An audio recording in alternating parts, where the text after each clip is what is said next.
16 desert gunners in the showers of Eugene's ranch. Big heart-throbbing crits wanting to be checked. 16 desert gunners wanting to soul charge. Desert gunners in the showers of Eugene's ranch. Dragon Knight Nizari on his knees wanting to discard 6. Eugene's ranch is really sick.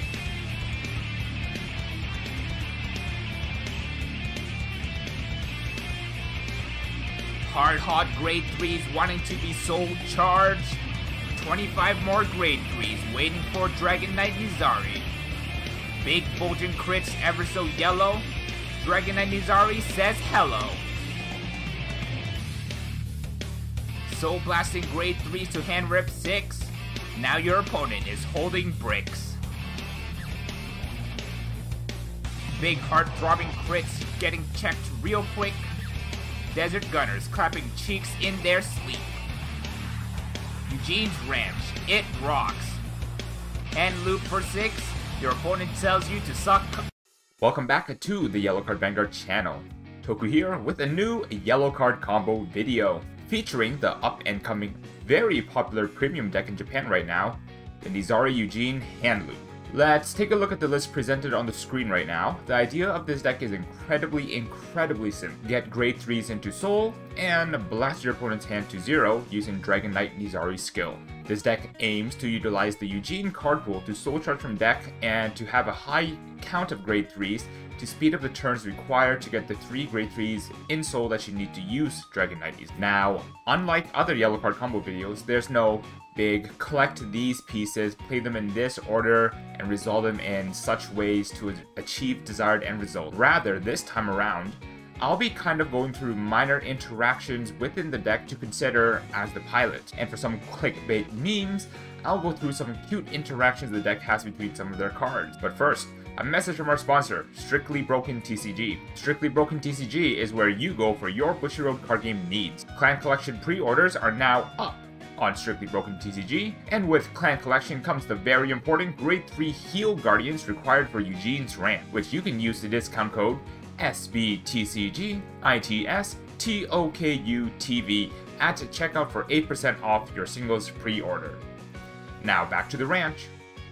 To start us off, we'll do a completely random and 100% not scripted sample hand to show off the strengths of the Eugene ride line for its soul charge and the use of a new grade 2 in DBT03 to dig for pieces but also to fill up our soul with grade 3s. As you go through the ride line, one important thing to consider is while on Randor or before, it would be very much in your favor to guard with a grade 3 to get into a drop so we can soul it in through Randor's skill. Lucky for us, not only are there grade 3 heals coming into the game, we're also the best Vanguard 0 players, and we have the grade 3 crit triggers. Starting off this showcase, we've got a completely randomized hand of Nigel, Randor, Eugene, grade 3 Heal Guardian, and a new card from DBT03, Howitzer of Duststorm, Dustin. So we'll start our turn by drawing, and as we go through the ride line here, on ride we'll get our draw, no guard,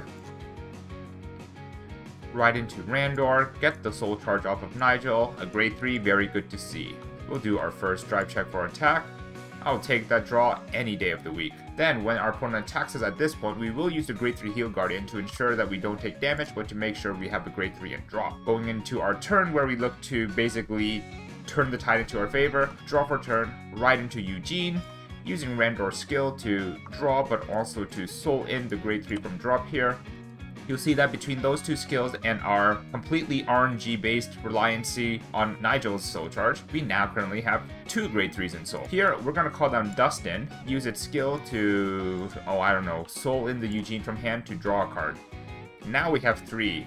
Here, we can call down the Dragon Knight Nizari and use its skill to soul blast 3 grade 3s from our soul to discard a total of 6 cards from hand and or rear guards from our opponent's side of the field. After this point in time, if your opponent has committed to board, you can definitely use Eugene's skill to retire first and then call Nizari to get the hand rip. Alternatively, if your opponent's been playing conservatively and most of the cards are still close to their chest, Nizari by itself is already to discard 6. We can go into attacks, and at this point your opponent probably guards nothing, and at this point as well, we hope they don't get any draw triggers. This is generally the line of play we aim to do, going from grades 1 to grade 3. 3. If we have more ways of getting more grade 3s into our soul via multiple copies of Dustin, we can definitely consider using Nizari twice in one turn, as he is not once per turn. The next combo shows a cute 2-card combo between the new order, Best Harvest and our Stride Zanber. Normally against most decks, this won't come up as often because a lot of good premium decks have rearguards that disappear, so to say. Bounce back to hand, go into soul, push other rearguards into soul. But against decks that aim to build board presence, this 2-card combo feels like falling in love for the first time. In this completely randomized scenario, let's say hypothetically for the sake of argument, our opponent has 2 Sweeper Acrocantos with 3 equipped gauges on each so that they are hexproof from targeting, and a back row full of gauge generators, Savage Trooper, so to say. Our opponent also conveniently has 6 cards in hand. In our hand, we only have some Stride Bait and Best Harvest. And boy, are we going to harvest good tonight. We'll use our Stride Bait to go into Zanburst here. And at this point, our opponent has a full field of units, and all we have is this order. So let's go ahead and slam this down. By activating Best Harvest, our Vanguard now gets the skill to draw a card each time a rearguard is retired during the main phase. So Zanburst's skill is very simple, but in conjunction with Best Harvest is very potent. We're just going to use its skill to flip up a card and blow up their field. That's 5 cards gone, so that's 5 cards for us. And look who we drew! Dragon Knight Nizari says hello. Now that our opponent's board is empty and all they have is the 6 cards in hand, we can... oh, how fortunate for us. Call down the Nizari and do the same thing as normal. Soul Blast the 3 grade 3s from Soul that we have.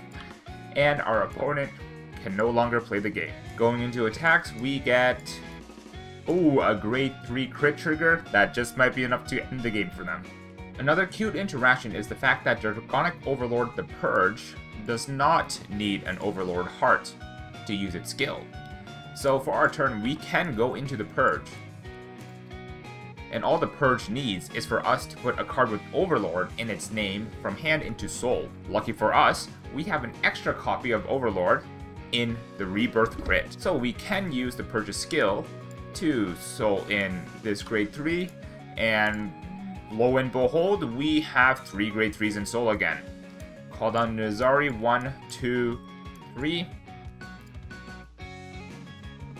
For the sake of comedy, let's say that our opponent is now at 5 damage, no cards in hand, no rear guards, no girlfriend.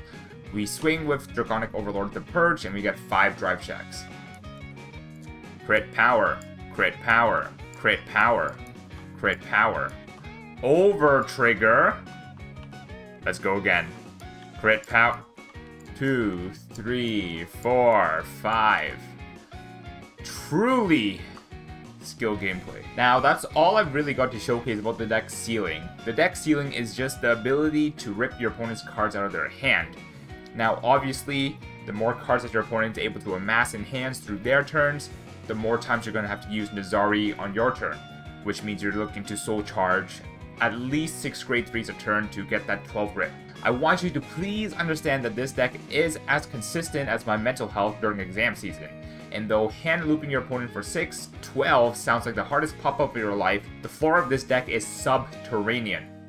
Regardless, this deck is incredibly fun when it does go off, and I highly implore you to at least entertain the idea once in your life. Let me know in the comments down below what you thought about this concept and if you have any other ideas to make this a more consistent and a viable strategy. Maybe my initial evaluation of this being a table 500 deck is wrong and this should be a meta contender.